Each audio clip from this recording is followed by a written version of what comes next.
in about half a minute.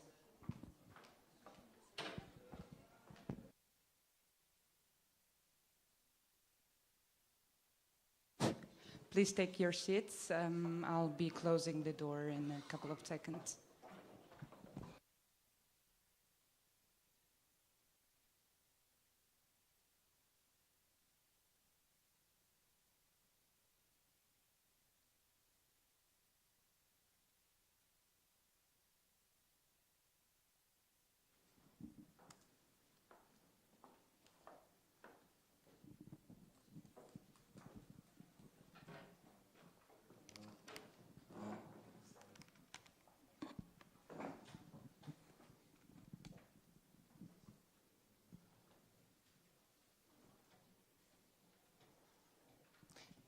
This is the session, Create Your Digital Future, Transforming Lives and Businesses in Europe.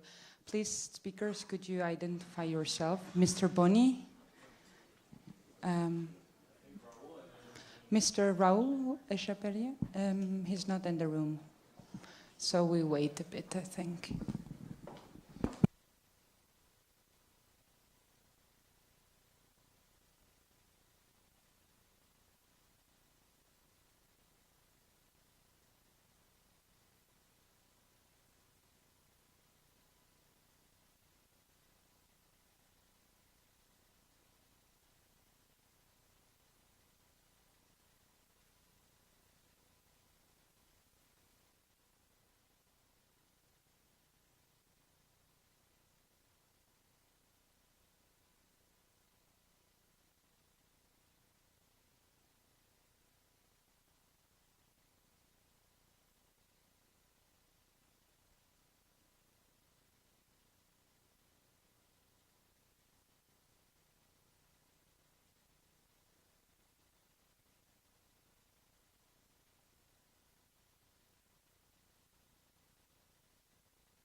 So we're just going to start in a couple of minutes. Sorry about that.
I think we are all here, so we can open the session. The session is Create Your Digital Future. We have 5 speakers here. Mr. Michael Boni from the European Parliament, Mr. Raul from the Internet Society, Mr. Gagnidze, the chair of the Georgian Data Exchange Agency, Mr. Mele Gronstek from the VION, Digital Policy Advisor, and Catherine Olmer from Dotson. She will join us remotely. And I'm Anna. I am from the IDFI, Institute of the Development of Freedom of Information. I'll be your moderator. Let me open the session with the questions, which I will direct first to our speakers, and then please feel free to join at any minute. Raise your hand, and I will, or anyone else will hand you the mic, and please do ask questions. So let me start with Michael Boni, and this will be the main question that we have when it comes about digitalizing businesses, citizen services, digital policy in the EU, how to create an ideal environment for the digital future. Where are the challenges that EU is currently facing and has been facing in the latest period? And in terms of digitalization of the industries, business, and citizen services. So I'd like to open the floor with that question, and I would like to invite Mr. Boni to answer it. First of all, thank you very much for the invitation. Secondly, it's not easy to respond to this general question, but I want to focus on some issues because we are discussing about many challenges related to internet development, accessibility of networks, participation, overcoming some threats related to digital exclusion, so how to make digital gaps not so dangerous. But on the other hand, I think that at the same time we need to consider when we want to have this digital game changer in Europe, not only in the European Union but in Europe, I think that we need to consider what kind of investments and in which areas are very needed. And I want to indicate some of them. Firstly, 5G infrastructure. I know that some of us will put the question, okay, we are at the level of 3G, so how to go in the direction of 5G? But I think it's very needed to make some steps in the proper time and in the common way, not only the European Union, but in all European, in the broad sense, countries. The second is the high-performance computing network, which is very important for many issues, for the development of new industries, also for the development of science and research, and also for the development of healthcare area and the new model of healthcare. Thirdly, this is artificial intelligence development, and what is important under the human-centric conditions. There are many threats related to artificial intelligence, and I think that we need to discuss about some issues, but first of all, to show that it will be the human-centric model. Fourthly, how to ensure the modern cybersecurity solutions. Cybersecurity is cross-border, so there is no possibility to prepare cybersecurity solutions in one country. We need to discuss about certifications. We need to discuss about cooperation and exchange of information about incidents, and it's very important not only to find the solution when we are talking about European Union member states, but much more broader. And of course, the fifth point related to those investments in the future. is focused on digital literacy development in broad sense. It means educational system, it means adaptability, it means adjustment to the new requirements in the perspective of 10, 15 years. We will work and we need to cooperate with robots, with artificial intelligence, and it will require not only the new skills, but first of all, the new attitude and the new competences, yes? So we need to redefine our educational systems. I wanted to focus on those 5 issues because when I'm looking at the title of this panel, Create Your Digital Future, Transforming Lives and Business in Europe, I think that those 5G infrastructure, high-performance computing network, artificial intelligence under the human-centric conditions, cybersecurity issues, and digital literacy development are crucial. Of course, we can add some additional Internet of Things, but there is no possibility to have Internet of Things without cybersecurity in the modern way, understanding in the modern way, and there is no possibility to have Internet of Things without 5G infrastructure. Just an example. Now, under the parameters of 3 or 4G, we can communicate on the 1 square kilometer just about 1,000 devices. In 5G, it will be 1 million devices. So I don't want to say that we need in all our 1 square kilometer 1 million devices, but I think that 5G as the infrastructure is very needed. And what is the most important, I think that we need to discuss about those issues, as I have mentioned, 5G infrastructure, high-performance computing network, artificial intelligence, cybersecurity, and digital literacy, at the same time in much more advanced digitally European member states, and at the same time in all countries. Because this is the final sentence, because this is our opportunity to create European competitive advantages. And if you want to have those advantages, competitive advantages, we need to start with the discussion and preparation of legal framework and implementation, also money for investment, the proper sources for investments at the same time. Thank you. May I follow up and elaborate more on what you have presented us? Let's take a step back, and I'd like to ask you, is Europe ready for that? You talk about 5G, artificial intelligence, all these high-tech things. Is Europe and European population catching up? Is there an acute and urgent need of all of these things? We're moving so fast. Are we catching up?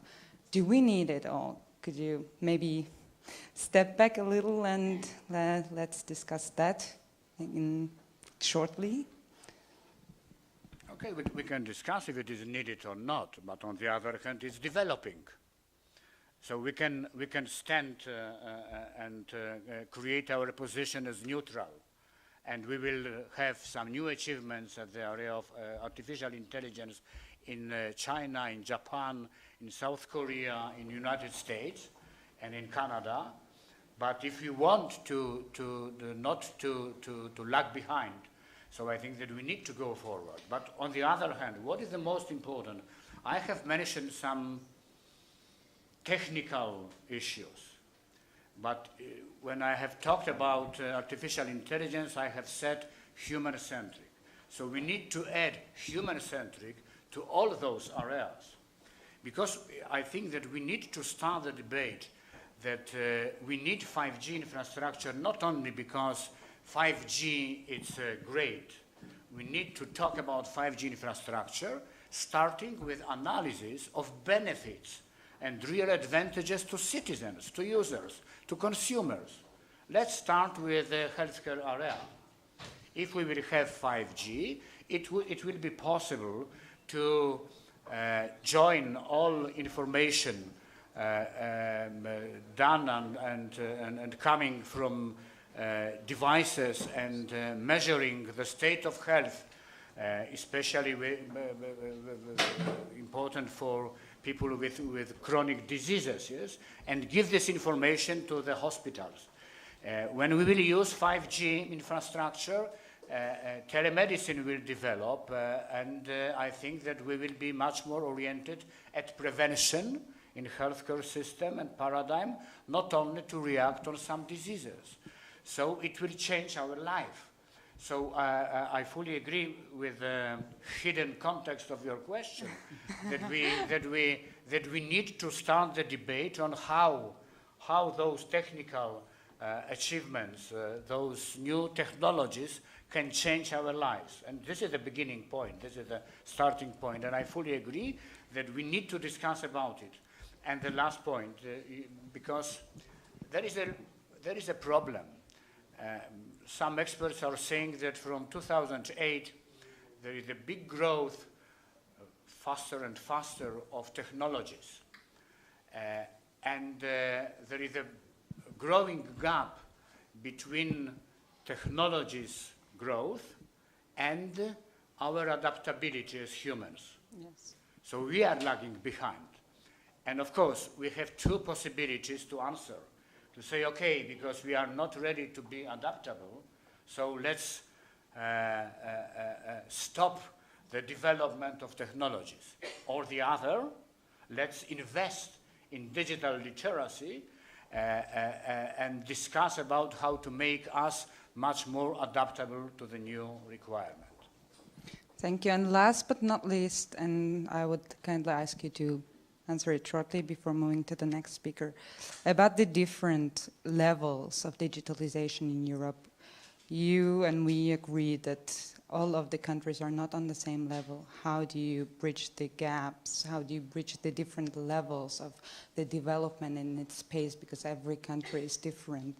All the member states, they develop at their pace. And how do you think it will be possible to make sure that it's synchronized, it's homogeneous, and Europe is developing as one in terms of all of it?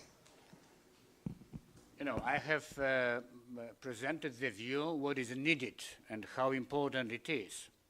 And this is also the political question, if we are really ready. When I'm looking at the European Union and member states, and many problems with harmonization of some decisions on spectrum allocation, so I can say, okay, we are not ready in 100%. When we are looking at GDPR implementation, I can say that there are some differences in the process of implementation of GDPR among member states of the European Union, and there are many differences between European Union member states in the area of the personal data protection and other European countries in the broad sense. When we are looking at cybersecurity, for example, there are many problems because we have now 28 models of certification schemes in the European Union. And we are working on the Cybersecurity Act to start the way to make those certifications much more harmonized, step by step, at the European level. It will be easier for business, and it will be much more secure for all of us as users, yes? So from political point of view, this is a big challenge, and we need to have, I can say, stronger leadership.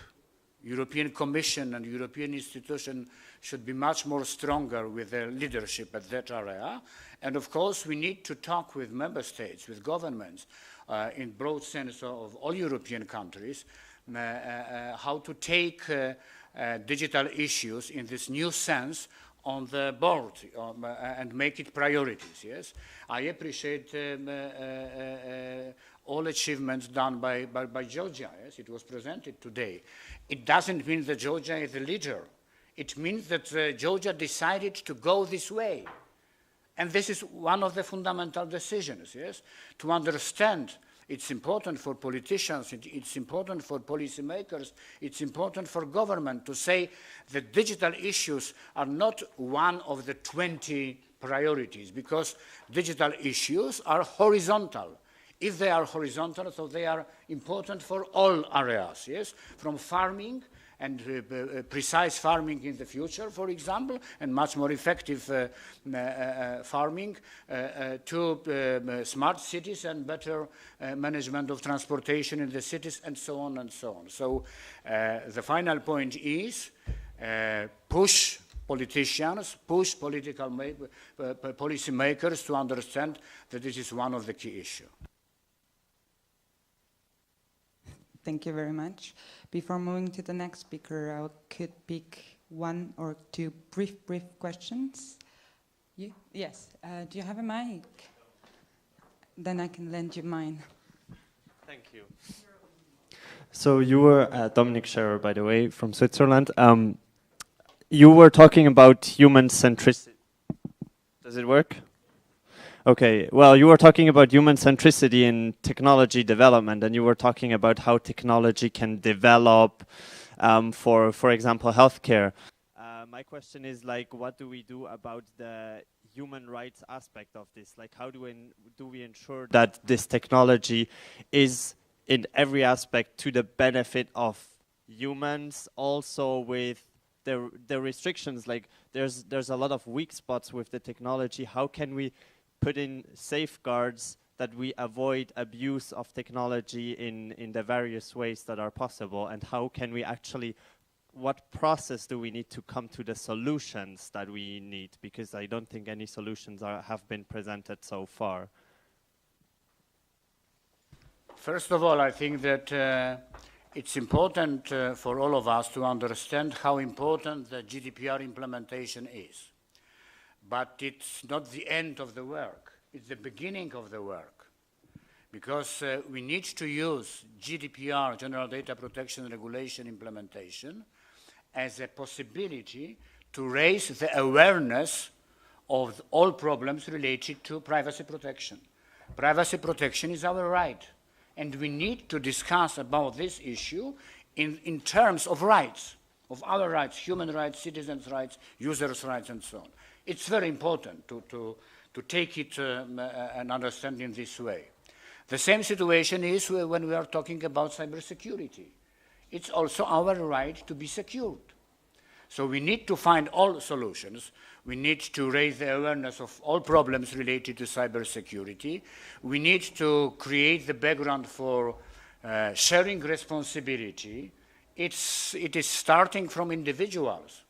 Some people are saying that cybersecurity issues are like cyber hygiene, and we need to teach those attitudes in our curricula, in our educational system. It's very important for the future. Of course, this is the responsibility of the state, this is the responsibility of European networks, this is the responsibility of companies, this is the responsibility also of small companies, but we need to start with our responsibility. And when we are discussing now in the European Union on artificial intelligence, I was one of the co-authors of this report done by the European Parliament 1.5 years ago, and now we have the European Commission communication on artificial intelligence. And there is a big part on ethical issues. So we need to start debate on ethical issues related to technologies. If we want to avoid some symptoms and some examples as from Black Mirror, yes? So I think then we need to discuss about it, and we need to take control, because we are not for technologies as humans. Technology is for us. And of course, there are very serious and very difficult questions. Who knows how to tackle this economic development done by or driven by algorithms? We don't know exactly. But firstly, we need to put those questions, yes? And I'm finishing, okay, but if it was questions, so I want to respond in my in the best way as I can. Okay. Thank you very, very much.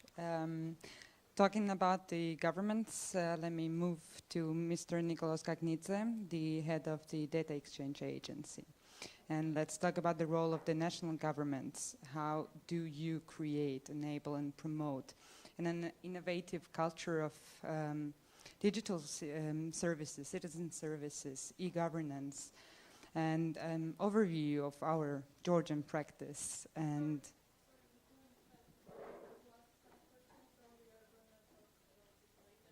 excuse me?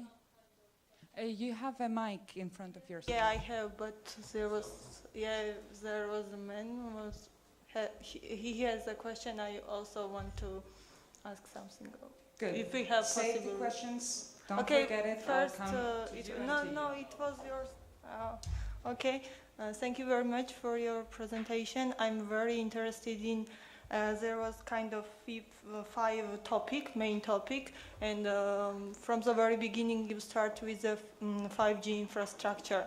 And I'm interested who is gonna invest in, what are the main resources and who are gonna invest in this infrastructure and these techniques and stuff like this, because we are very kind of speaking about the budgeting of this infrastructure and who is gonna invest money to develop this, and do you think the private sector is gonna be included in this process, or only the government is gonna fund these projects? Okay, thank you.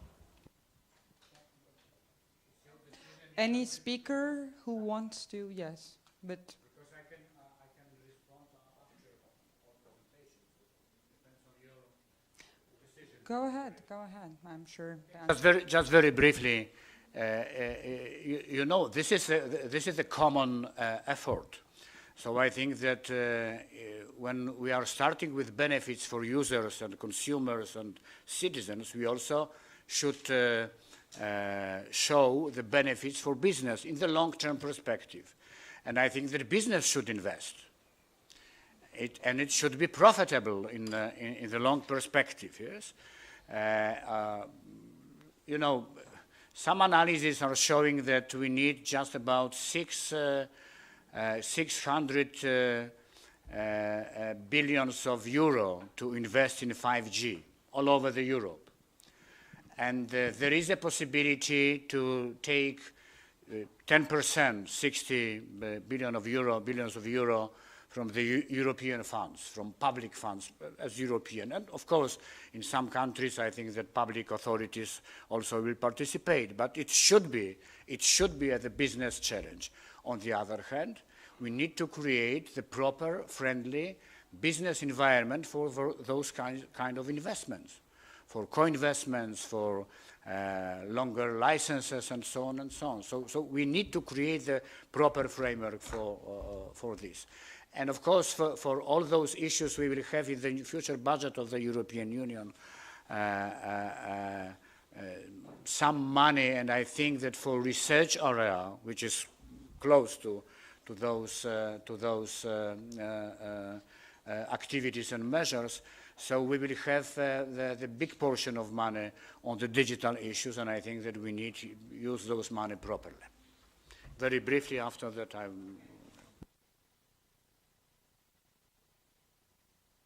Thank you very much. Going back to my question, and about the role of the national governments, Mr. Skaknidze, I think I can repeat the question. It is, how do national governments make sure that they create and enable and promote this innovative culture that is delivering digital services to the citizens? And please give us an overview of the Georgian good practice, best practice in terms of that. I think everyone heard the achievements and the model that we have. And then I will give some other questions. Okay, thank you very much. First of all, thank you for inviting me and giving me possibility to talk about Georgian achievements and rapid development in the field of e-government.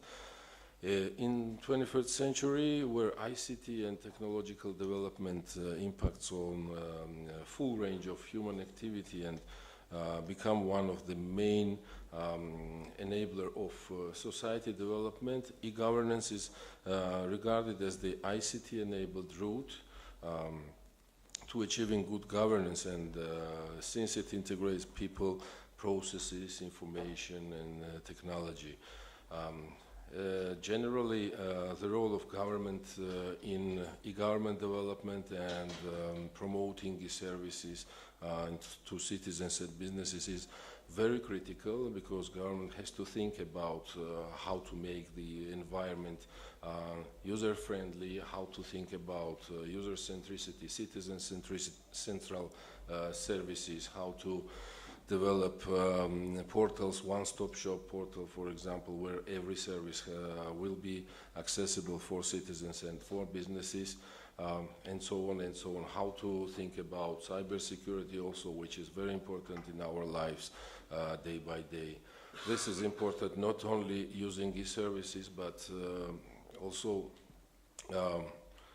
in general life, in our home, for our children, for everyone who is using computers and internet generally. So our agency, Data Exchange Agency, is responsible for cybersecurity development also in the country, and we cooperate with every institution in Georgia which are responsible for cybersecurity in different directions, and also we have good cooperation with international companies and agencies and CERTs, computer emergency response teams. So we try to do our best in this direction. And about Georgian achievement and challenges, what we have during these several years, when we were building governance in the country, the main challenges were that there was no electronic data at the beginning. There was no electronic databases or connection between different agencies. There was no thinking about cybersecurity or security of electronic data at all. Lack of budget and high level of bureaucracy. So these were main challenges with which we phased out within this process. And about achievements, briefly I can say that the main achievement is that thinking of public servants was changed, and main registries started development of their internal workflow systems, which are part of e-government development itself, and digitalization process was started and millions of documents were digitalized, and interoperability backbone, which in Georgian cases data exchange infrastructure was implemented, and many other projects and initiatives were implemented in the country. And still Georgia continues working on that direction and implementing and starting new projects which are related to creating the environment for citizen-centric e-services, and services have to be more flexible and more accessible for citizens. And I have to mention about law for electronic document and electronic trusted services, which are fully in line with EIDAS initiative of European Union. And from July, the requirements of the law will be in place, and every state institution has to accept these requirements, and electronic communication with government from citizens and businesses will be digitally signed, and this digital signature will raise the security of using electronic services and generally the electronic workflow between government and citizens. Let me spice up a bit the discussion by asking you the question that we most probably are all interested. How much as a government, you do your job, you create and you give an opportunity for people to use the services easier, which is exactly digitalizing them.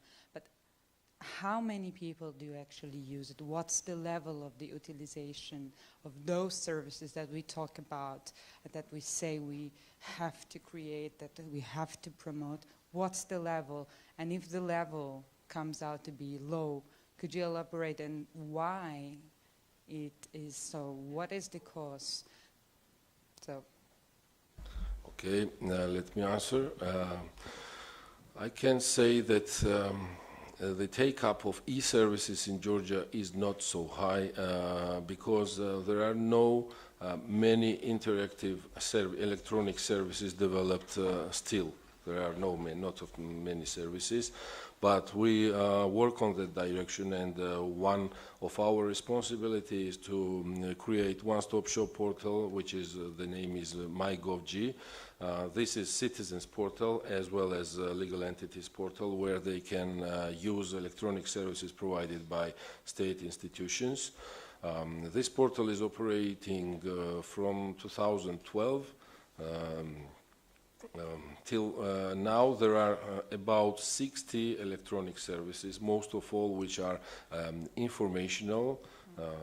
But now there is ongoing project which is Business House. The name of the project is Business House, and within this project we plan to integrate on that portal approximately 800 business-related services.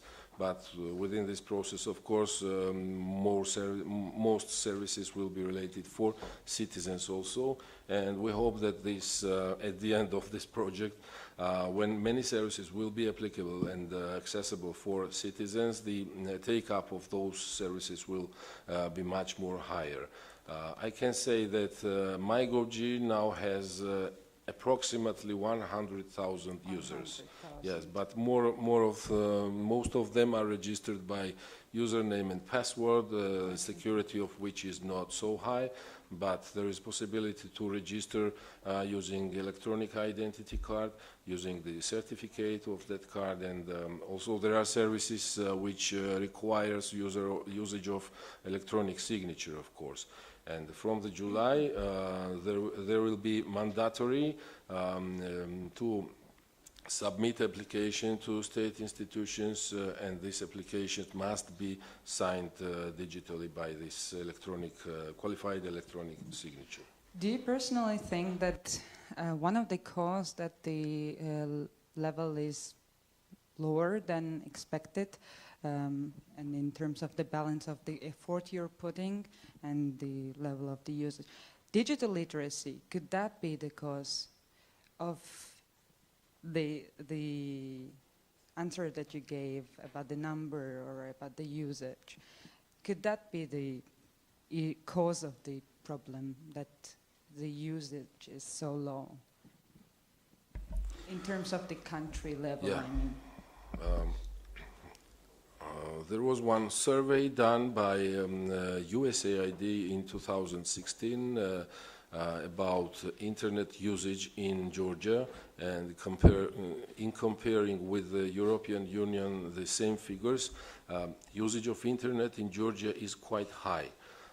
They use Facebook, social networks, they use some website, but not electronic services, because there is no many electronic services interested for citizens. For example, how many times do you have to take passport, or how many times do you have to, I don't know, use some government services? Not more than once a year, in a year. But there are some services which are related to municipalities which are demanded more. And these services have to be developed in an electronic way and provided to the citizens. So also we work on that direction to make accessible municipal services into MyGovG citizens portal. And one is that there is no many services, and second reason, I don't know about second reason, because the usage of internet is so high that they have to be interested in electronic services also.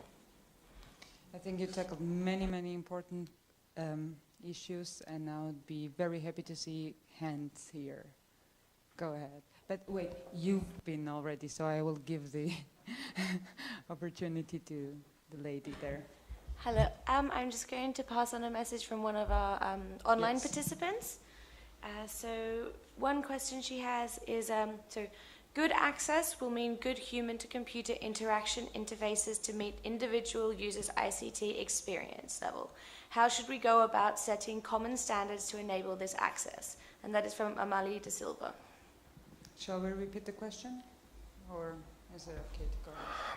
About setting common standards to enable this access. Yes, one-stop shop portal means that each service which will be developed on that portal will have the common user experience, and the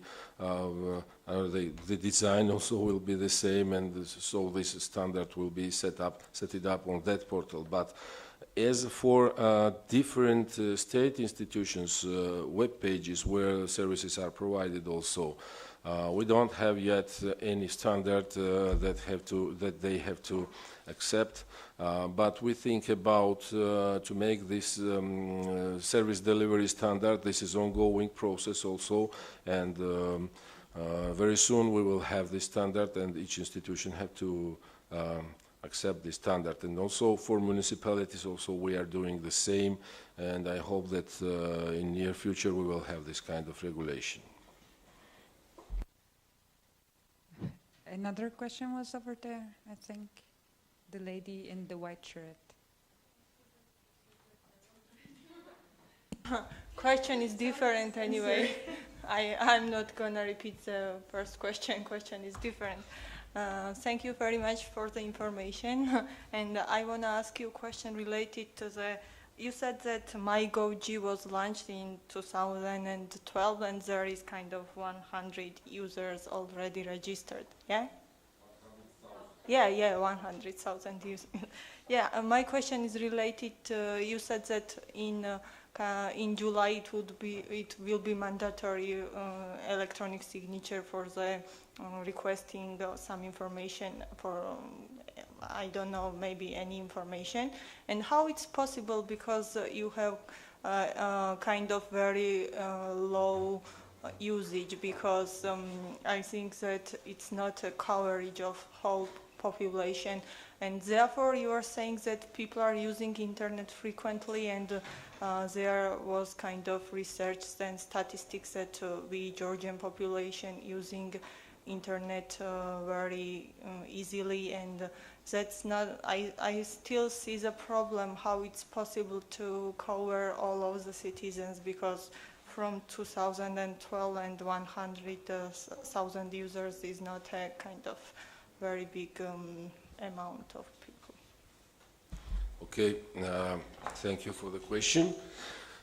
This survey, which I was talking about, also said that MyGovG was the most visited portal among the state portals in Georgia.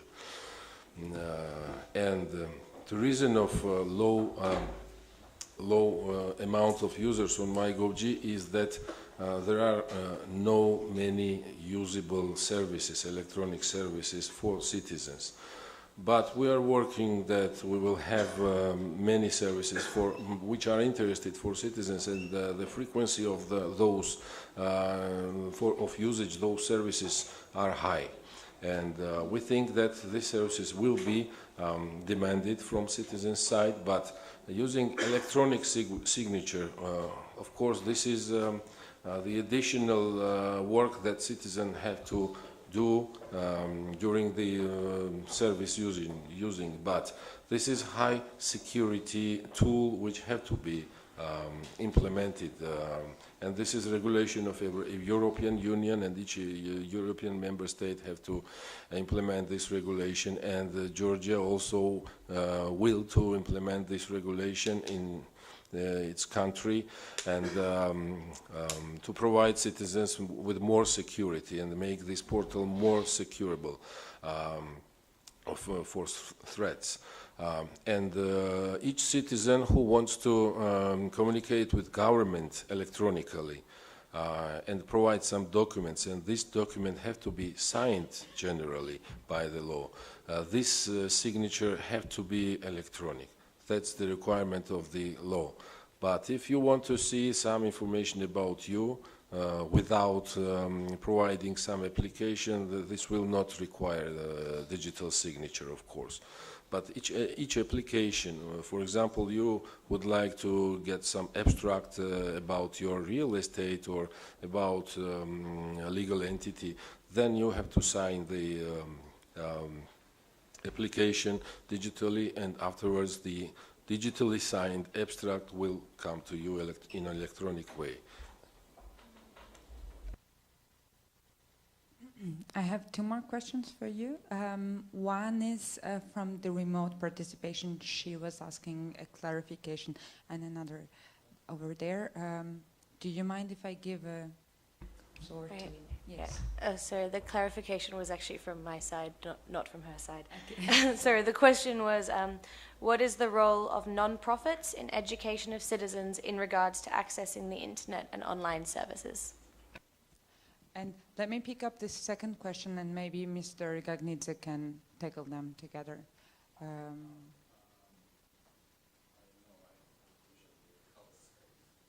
Sure. No. Okay. So it's about the role of the NGOs.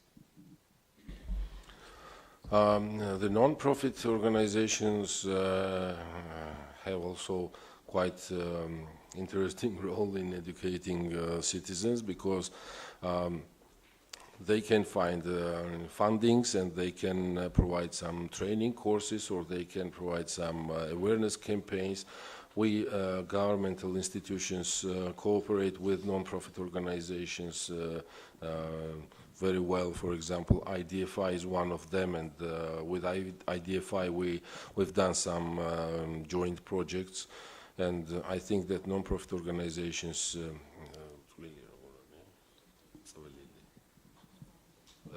the role of non-profit organizations is very high in education direction. Thank you very much. And let me move to the our next speaker, Raul Echeverria from the... you had... Yeah, I still have this question. I was reserving it for the, I don't know, for the end of the... Sorry. Go ahead, please. I'm Mirav Lavadze, Ilia State University, and also a city consultant. I actually was involved in the survey that Nika Gagnidze mentioned about this usage rates and so on. My question is more general to Mr. Michal. I know from the professional community and from other events that sometimes it's difficult to push ahead. You mentioned that push the governments and so on. The European Commission has much more important, not important, but maybe difficult tasks to dealing with the 28 governments. So what would be the best advice apart of going to the streets? Like in the recent Georgian politics, it was very popular to push the government, but I know that professional community is also not very happy with the pace of development and decision making and strategies.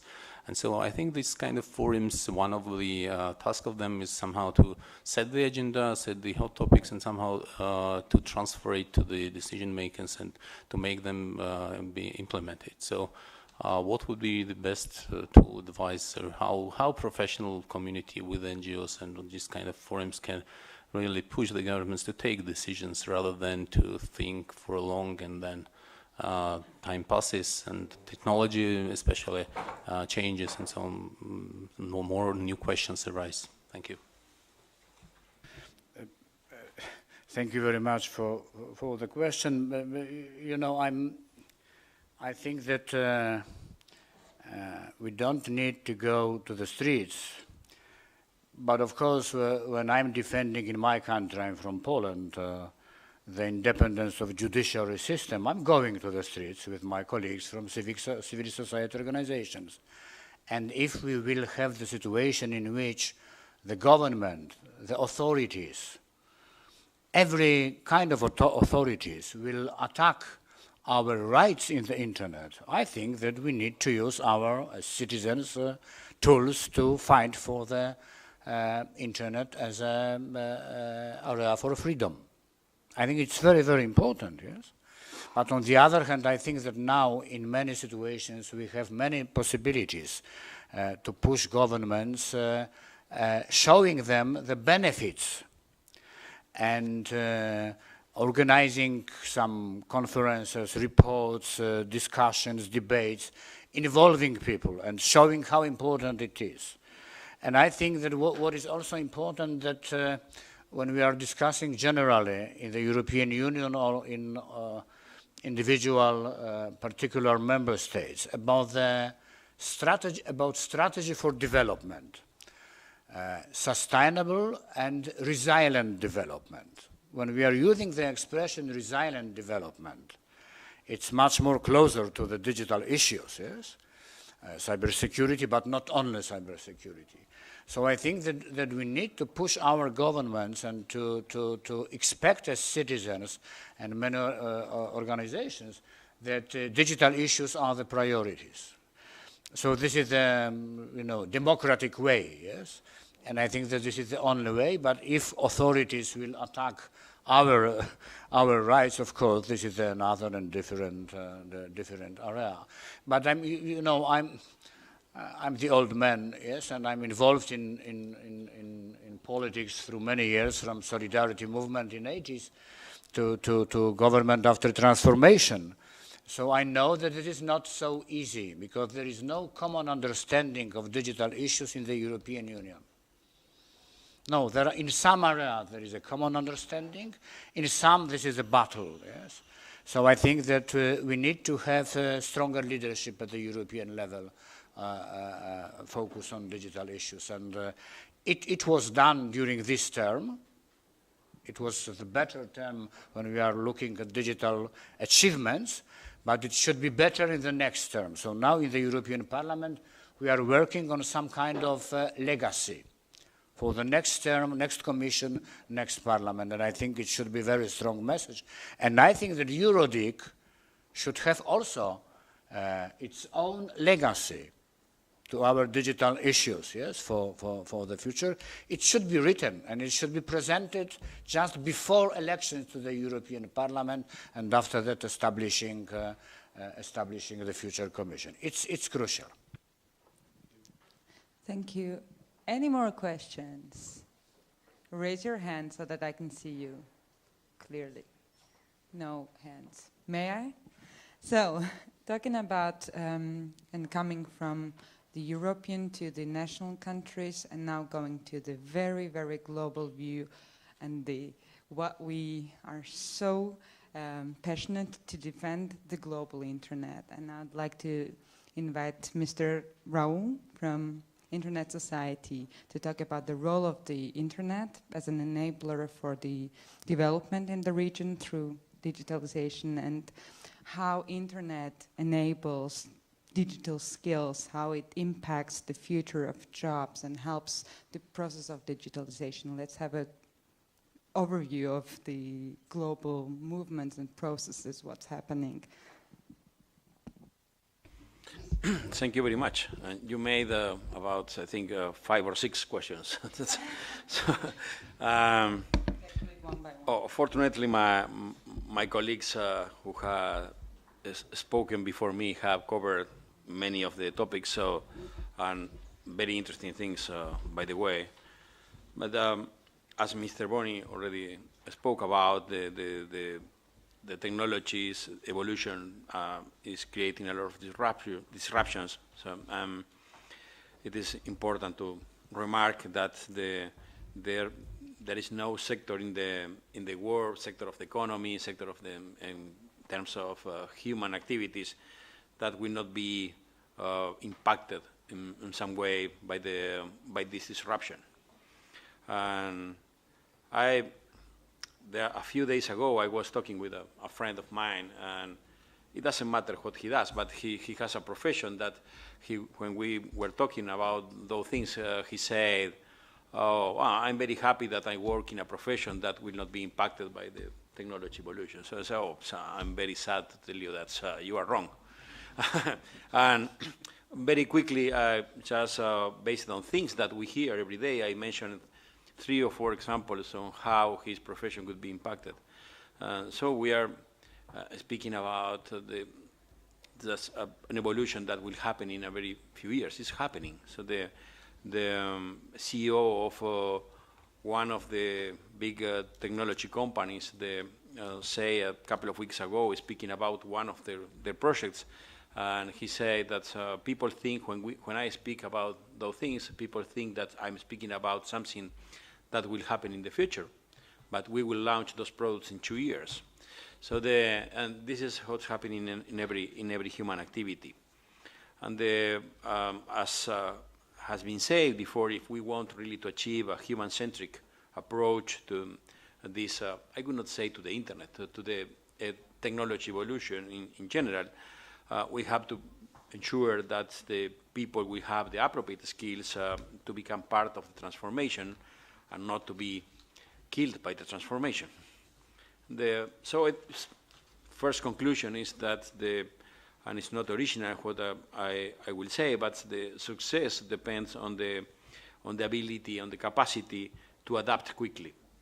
And when it's this is for everybody. It's for private sector, for private companies, and we have there's plenty of examples how big companies have not adapted to the evolution, and they have paid a huge price. I remember a few days ago I was walking on the street on New York, and I passed through the door of the Fifth Avenue of the door of Burns and Gamble, right? The name. It used to be the biggest bookshops in the world.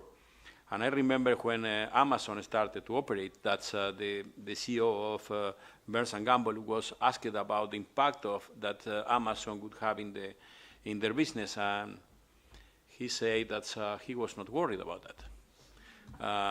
I don't know, maybe he's considering to change that statement now. I don't know, I don't follow this, but I'm sure he's not longer the CEO of the company. It would be very strange. And as my friend that's underestimated the impact of the technology in his activity, same is same happening with big companies, with governments, with civil society organizations, so everybody. So that's if we lose the capacity, or if we don't develop the capacity to adapt to the change very quickly, we are really compromising our future.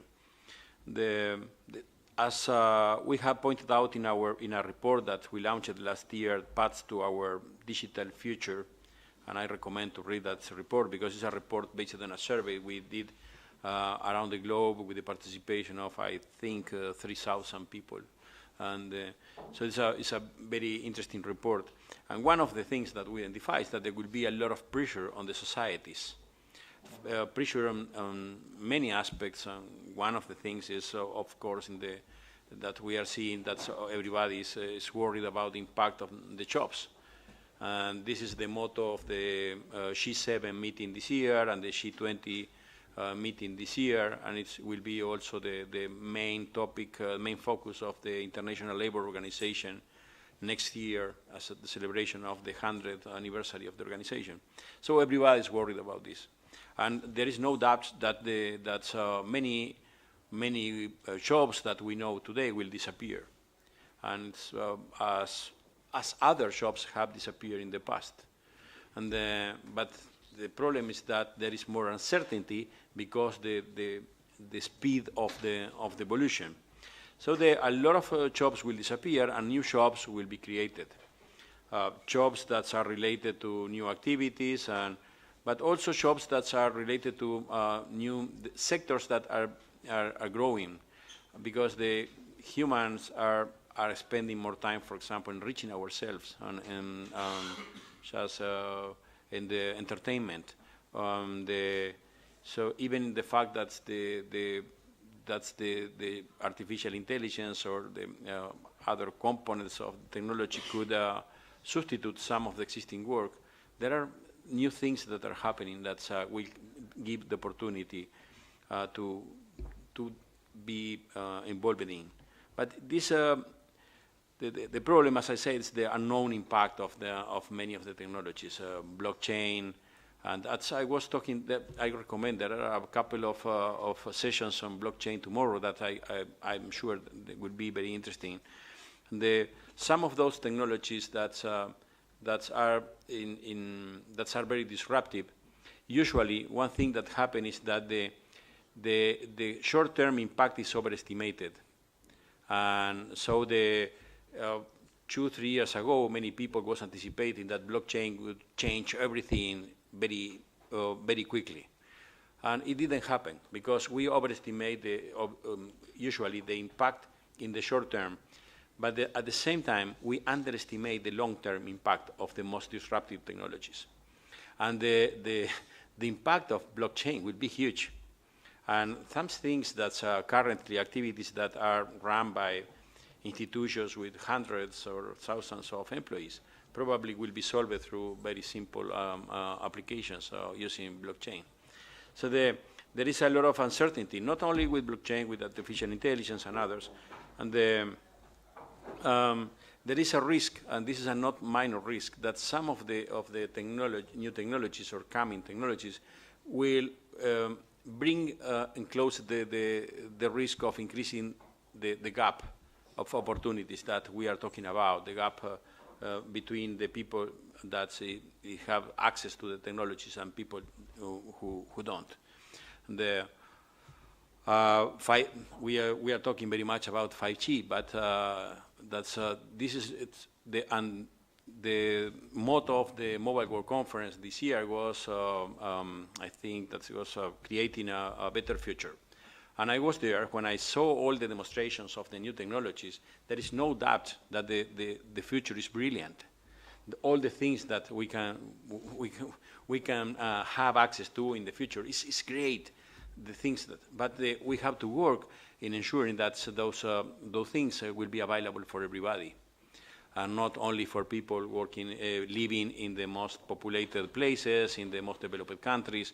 So there is a promise on the technology that depends on us if this technology will its impact positively in the life of everybody or not. I think that's going faster, but obviously the technology evolves faster than policies, and this is a very big challenge. And in some cases we are seeing that governments are losing the ability of regulating some activities, and this is not a minor change. And this is, we can see, for example, what's happening with Uber. And it's not exactly that I like very much the company, but it's a good example.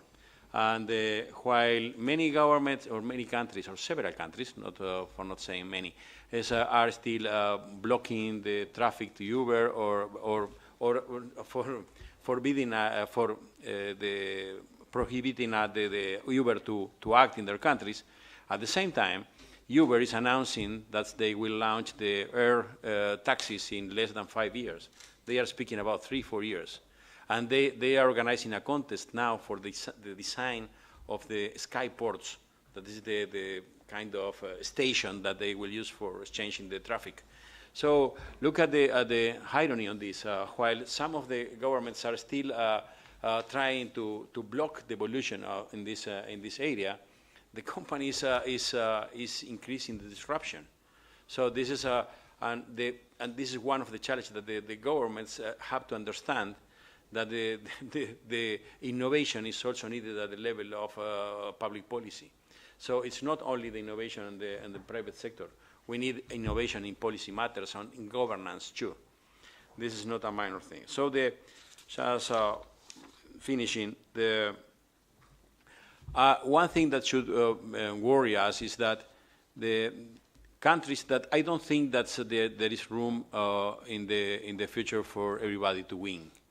So this is a very challenging time, and some countries and some people, some sectors will win, others not. And it depends on the ability to do the right things, to adapt ourselves to the changes, in terms, as I said, of technology, but also in terms of working with the community, in terms of developing the right policies. And countries that are not doing the right things are compromising really the future of their countries and for probably a few decades. And I could mention some of them that really worry me, but I don't think that it would be polite. So I'm very happy when I see, for example, the presentation from our colleague from Georgia about all the things that the Georgia government is doing. I think that are things that are going in the right direction.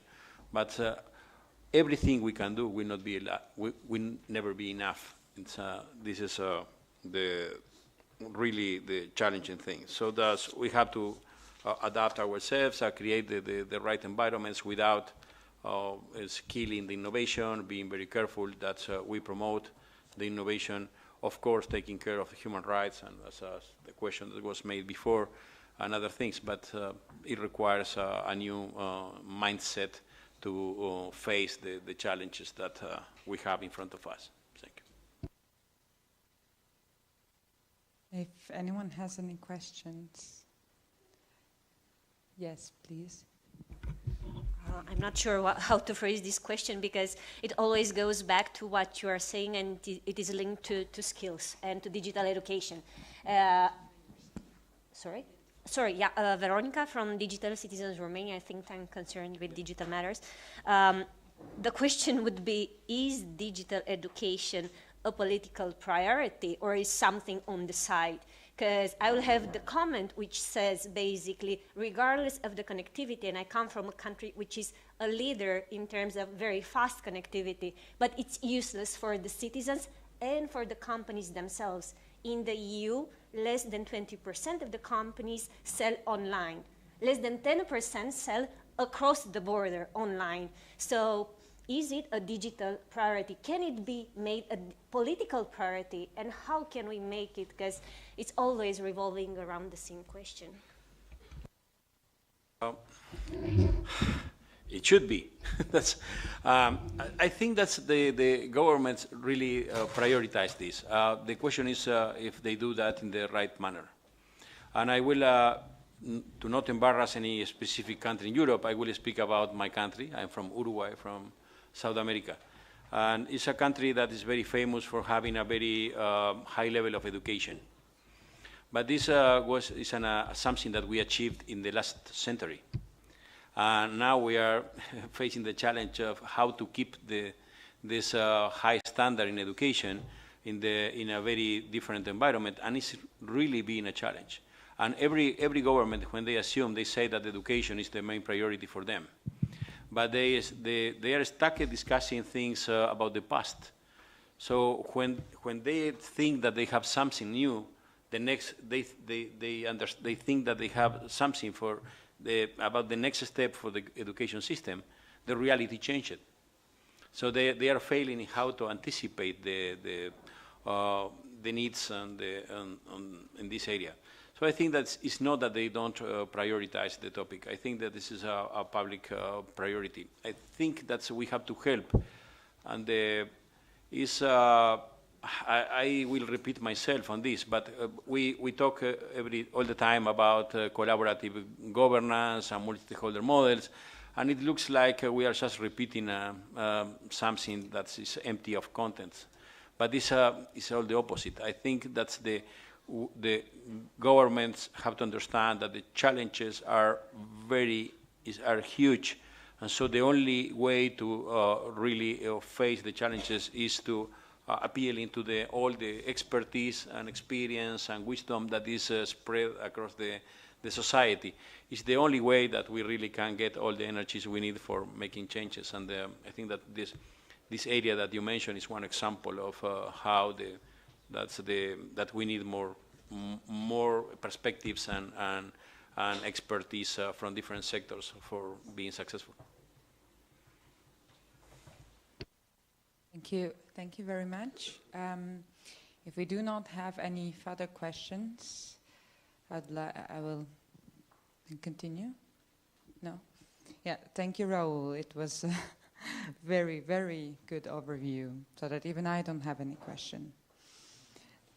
So let me tell you that we also have another speaker who is representing the business sector, and it is a very good chance to fully grasp and fully answer the question we have stated. And the question I'd like to answer give you is, what's the role of the businesses here? We talk about helping the businesses, helping, but what is your role here? And at the same time, how do you, in this new digital era, how do you adapt to it? And how do you overcome the challenges that you think you are, as a business sector, facing right now in this fast-paced, innovative culture with so much services being electronized. So what's your role here? Yes, thank you for that question. I think it's, so VEON is, for those who don't know us, it's a telecommunication company globally with 240 million customers. So we also face, as a telco, kind of an old school technology company, I would say we face a lot of disruption, as you rightfully point out. So when I joined a bit over 2 years ago, the tagline of VEON was from telco to tech. Now it's telco and tech. So it shows kind of the challenges that we face as a technology company to make that transformation to pure digital player. A lot of it has to do with regulations. That doesn't mean that we don't continue on this path. I think what I really liked is what Mr. Boni pointed out, is that it's about to create a strategy and a direction rather than something to implement right now. So this is very important, and that's how we thought about the digitization issue at VEON as well. So how we look at it, it's kind of a framework consisting of several layers. So on the bottom you have the infrastructure layer. So that's about the connectivity, so the infrastructure, the smartphones. It's an interesting debate on the 5G question. Of course, that's for a telecom company. That's something very much to our interest. But it's also a very interesting question: who's going to pay for it? I think this is an internal debate going on also at VEON, especially about what will be the business model, because we see all the solutions out there and what's possible, but what is actually the business model? Will our client be the hospital? Will it be the kind of equipment provider? Will it be the government? So there's a lot of questions unanswered to that, and one maybe interesting role that government can play. I think France did this before in a spectrum auction, so that's kind of the frequencies over which the traffic goes. They said we're not going to see this as an extra source of income, this spectrum, but we're going to put a condition to the spectrum. So say, okay, you get the spectrum for this 5G, but it means that you will need to invest a certain billion amount of euros in it. So I think that's a good way of how governments can kind of come up with innovative models for telecom operators to make this innovation possible. So that's the bottom layer. Then we talked about it this morning. Then the second layer is kind of the enabling components. So this is about kind of the data and cloud infrastructure, but also about the electronic idea that the colleague talked about before, and about to be able to actually transact online. And in these e-commerce models, we need to have access to electronic financial services or digital financial services, which in Western Europe is not a problem. But in a lot of countries where we operate, it's still lack of access to finance. So that's kind of a core component that we address. Also, with regard to EID, this is very interesting for operator to be in this area to unlock kind of access to e-government services or even opening a bank account. I'm from the Netherlands. Everything is very digital. So opening a new bank account, you can do everything online, and then the last step, you need to print out the form and put your signature and mail it. Well, that's where I stop. So I go to another provider. So there's others out there. Now in Ukraine, we have a great solution where we created collaboration with the government to link the database of the government, of the population, to actually the telecommunications database. People need to come to our store to get a very secure SIM card, because we cannot just exchange that type of information. Very secure SIM card. Once you have that SIM card, you can actually create that bank account based on we call it the SIM ID. So this is one of the solutions that I think in Europe we can also still learn a lot, because I'm not aware of that happening either in Italy, our other market, or in the Netherlands. On top of that, once you have the infrastructure and these enabling components, we have the platform. So we're now in a platform economy. That's what we try to achieve as VEON as well, going from kind of an industry to platform-based business model. And one of the solutions that is out there, I would like to highlight. I cannot go on everything that we do, but this platform economy can have a big impact. And one example is for smallholder farmers. So a lot of farmers don't have access to certain information, and it's usually the bottom of the pyramid with low levels of income. But we can, as a telco, we reach a lot of those farmers with our smartphones, and we can actually do a lot for them by building a platform where other providers put the information on the platform that we designed. It's completely open, so it also allows startups, for example, in this agricultural sector to reach the farmers which are locally. So one example, I think this is quite amazing, is that someone in a super rural area who has a smartphone takes a picture of a plant with a disease. It goes to a data center in the Netherlands where there's an AI analyzing the picture, identifies the disease, and comes with a recommendation of what type of fertilizer you should use or how to treat your disease. So this increases massively the productivity, even on smallholder farmer level. And we don't need big farms to increase productivity. We can do it decentralized on a local level. So I think that's where also as a telecom, if we think innovative, we have access to these people, we need to start thinking not only in terms of the voice and SMS, but in platforms, and how can we create kind of a community or ecosystem that supports that. Then I come to my last point, because I hear about the skills part, as you rightfully point out, and also about the role of the non-profits. I think in the skills part especially, non-profits play a big role, because we, of course, VEON has a number of corporate responsibility programs, so it includes training, it includes startup hubs, we call those, so we have that in almost all of our markets. Last month we launched one in Armenia to help people gain the skills to design their own businesses and also to learn how to use technologies. Now, the problem with these corporate responsibility programs is it's not core of a business. Of course, we're responsible citizens, so we do these type of things and we think it's really benefiting society, but we cannot do that by ourselves. So that's where we really depend on the non-profits to provide that part, and we can subsidize certain technologies, for example, but really the training and build on scale, that's something we need to team up for. So this is kind of the approach, how we look at the digital economy, what we can do, and how we can collaborate within this broader framework, set the direction. And we see that this is very well received by many governments. So also to have actually the private sector driving certain discussions on the national digital agenda. In Europe it's a bit more set, but especially in all of our markets, this is a great discussion where we contribute a lot. You have an opportunity here to have representative from different sectors. Briefly, very briefly, what could be something that businesses might need from the government, from the civil society, from the bigger institutions like EU? What is that you currently and very critically need? What kind of a support? So there's a lot, but I think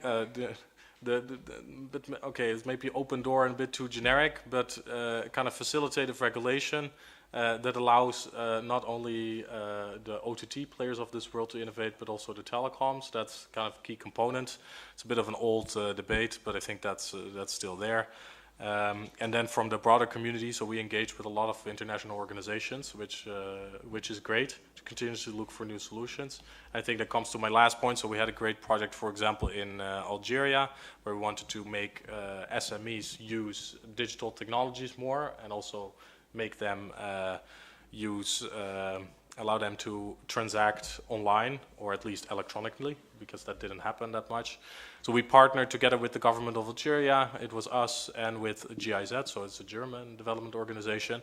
So GIZ would provide the training to this pilot of SMEs. We would provide the technologies at a subsidized rate, and the government would provide a facilitating program for these SMEs. And I think that way, that really shows how with the different types of sectors you can work together to kind of kickstart this development. So that's the two items we need. Your remarks. Thank you very much. And sorry I'm running so late with our last speaker, Catherine, who will be joining us remotely. Hi, Catherine.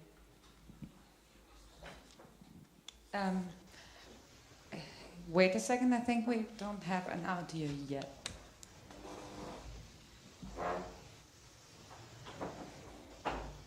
So, can you hear me now? Yes, perfectly well. Perfect, thank you. First of all, I would like to apologize for not being there in person.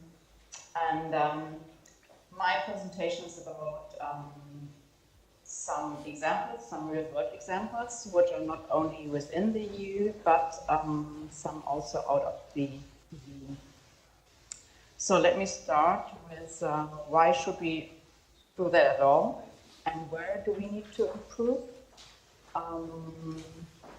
and how can we really transform lives and businesses. So why should we do that at all?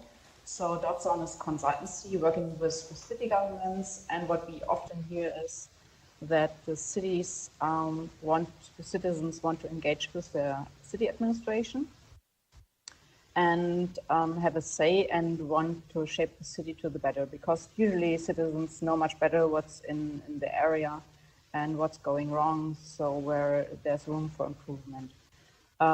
Businesses, what we just heard, they want less regulation, but they also want to communicate effectively with their local administration. So they don't want to send back and forth some documents. They want to do that also online. And of course, we have the perfect tool with the internet as an infrastructure for all this digital communication. And where do we need to improve? We started with this topic of access to the internet, and I'll skip that for the time being, but focus with my examples on intuitive and easy to use services and memorable and searchable names, because if you have a great platform, but nobody knows the name and remembers where to find it, the service is pretty useless. So the goal would be that citizens should instantly find what they look for, and the goal should also include easy language and make it as easy as possible, and ask citizens what they really need and make it with them and not for them. So I have some examples from abroad. The first one is in Australia. So the Australian government launched the portal which really says about this is a beta portal, so everybody can get involved and have a say and try it out and find out what's good and what's bad about the service. And they aim to enhance their tax declarations and deductions. So it's something which is applicable to probably all Australians. And the next one is digital e-government services in Canada. They are a bit similar to the Australians. They set up a portal which is dedicated to develop simple and easy to use services, which is agile. So they improve while doing it and collect user feedback from that portal.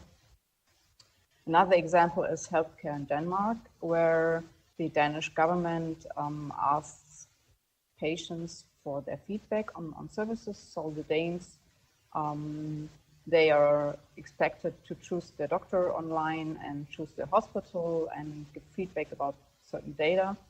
And of course, this is a topic which comes also with some GDPR issues, but nevertheless, the Danes are pretty active in that area.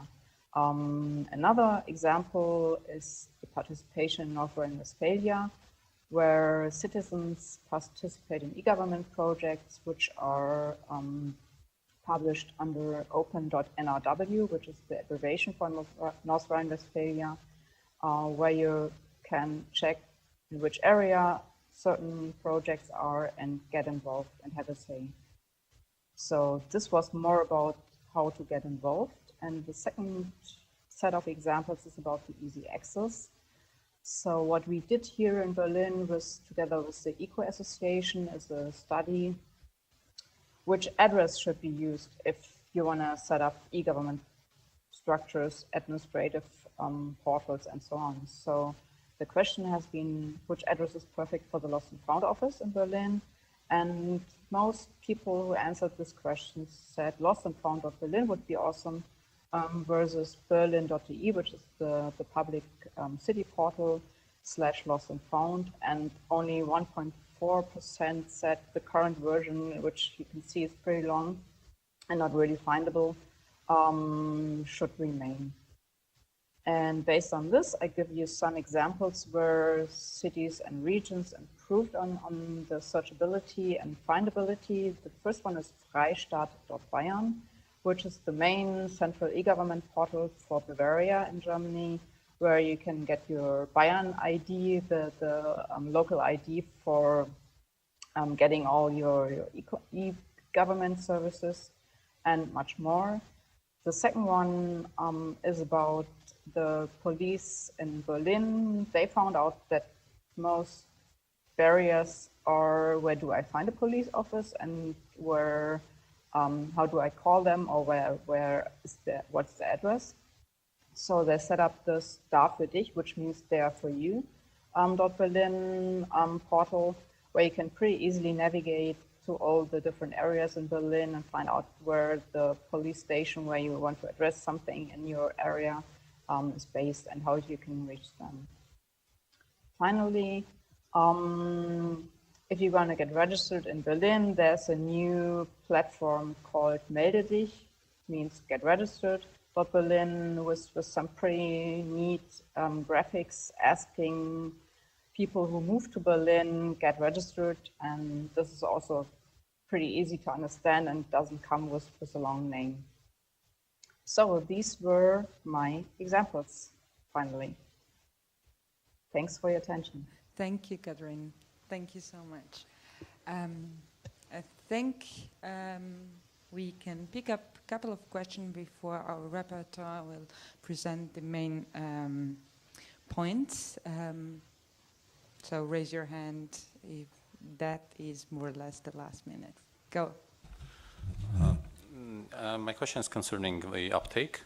So I know that Georgian government is considering mobile ID. So my question is posed to the government and to businesses: is the mobile ID solution for efficient uptake of the services? Thank you. Yes, of course, mobile ID will help to rise the usage of e-services, because mobile ID is more convenient for citizens, for people generally, than using ID card reader, USB connected with computer and putting there your ID card. I think that Georgia mobile ID project will help Georgia with take-up of e-services, and this is spread it in the world, and people are using in different countries successfully. So I think that this will help us. Yeah, we have the service, so it helps. But I think what is also key to address is maybe, so there's a lot of progress being made also here in Georgia, but if you look at the number of smartphone uptakes within kind of a footprint, it's still 45%. So there's a lot still to gain on that level as well, but no, definitely a good solution.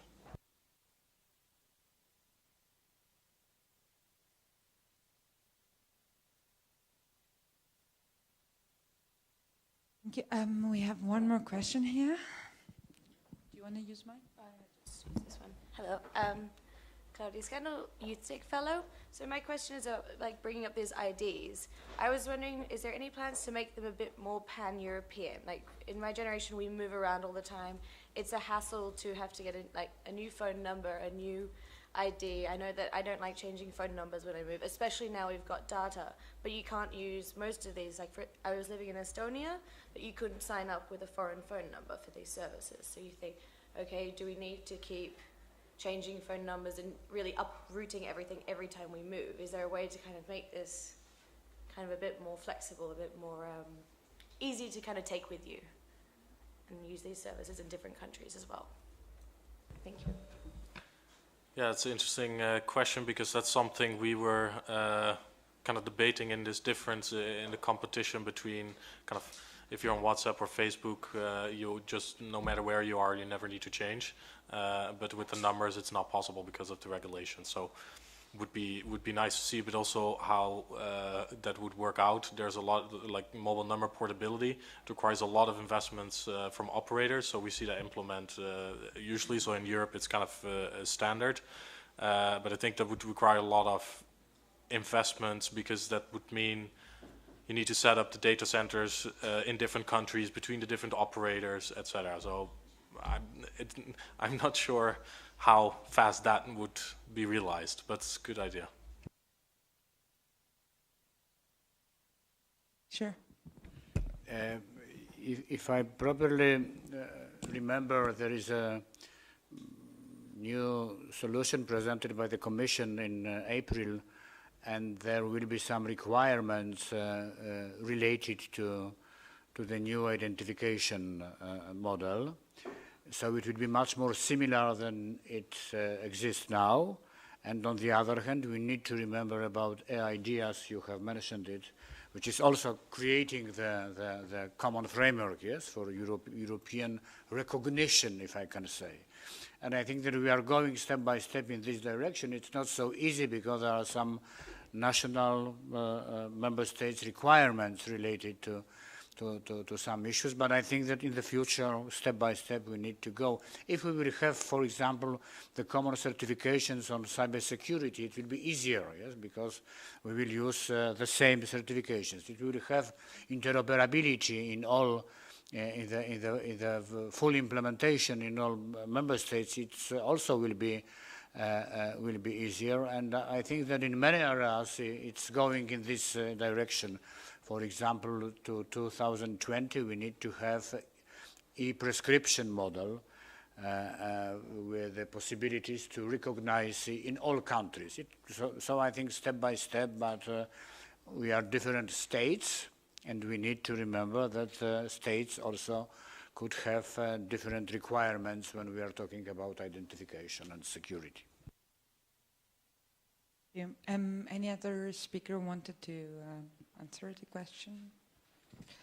Okay, we have a rapporteur who has been following the discussion and has pointed out several issues that was crucial during this discussion. Please, Sonia, could you also explain the process, how it goes? I will. Thank you, Anna.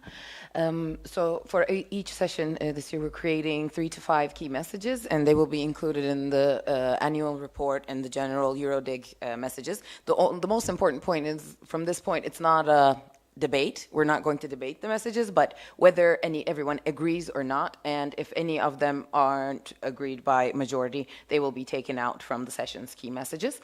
So I'll quickly go through them. So yes and no, right? Yeah, yes and no. And I would suggest, if someone has an objection, that we see hands and not for yeses, if that's okay. I think we all agree on the process. So human-centric approaches to all areas of digitalization must be a priority. Humans aren't for technology, but technology is for humans. Okay. Thank you. Yes. For increased interest and use by the public, universal internet access, memorable and searchable domain names, and creating services with citizens are helpful. Quick adaptability is vital in the face of the fast pace of digitalization. That's going to be a better sentence. A better formed sentence, but the sentiment is there. Innovation is not only crucial for businesses, but for public policy as well. Objection? Yep. That was from you. No. No, but I will not object. I would say that probably I would phrase that differently, but I think that's the innovation. I think that's what is important is that we should say that it's vital that we have innovation, not in every sector, including or maybe especially on the public policy field. But I'll make a note of that, and editors are going to go through this. So. And finally, creating frameworks and strategies are preferred to direct regulation. Okay, thank you, everyone. Thank you very much. Let me wrap up on the, yes, a big clap to every speaker and to the participants as well. Thank you so much. Before you run out, so I've been instructed to give you an instruction about tonight's cocktail party. So it starts at 7, but buses are leaving at 6:30, and you need to all be wearing badges. Badges are your allowance to free alcohol. So do not forget it. Thank you so much once again. pleasure.